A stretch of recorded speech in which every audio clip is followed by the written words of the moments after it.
सोयगावात ST भाडे दरवाढी निषेधार्थ शिवसेना व महाविकास आघाडीतर्फे रास्ता रोको। राज्य सरकार व एसटी महामंडळातर्फे प्रवाशांची लालपरी असलेल्या एसटी बसची भाडेवाढ करण्यात आलेली आहे। या भाडेवाढ विरोधात सोयगाव येथील एसटी बस स्थानकावर सोमवारी शिवसेना महाविकास आघाडीतर्फे रास्ता रोको आंदोलन करण्यात आले। तासभर आंदोलनानंतर महाविकास आघाडीतर्फे सोयगाव तहसील कार्यालयाचे नायब तहसीलदार चैनसिंग बहुरी, पेशकार सोनोने व संतोष सोनोने यांना निवेदन देण्यात आले।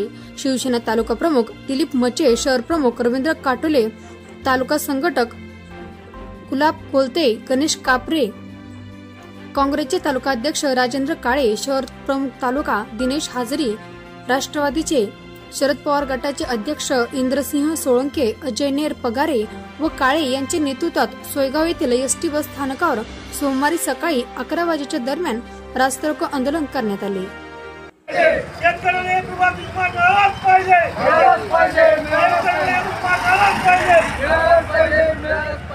एसटीची भाडेवाढ कमी झालीच पाहिजे, झालीच पाहिजे, झालीच पाहिजे। एसटीची भाडेवाढ कमी झालीच पाहिजे, झालीच पाहिजे। त्या मुख्यमंत्र्यांचं करायचं काय?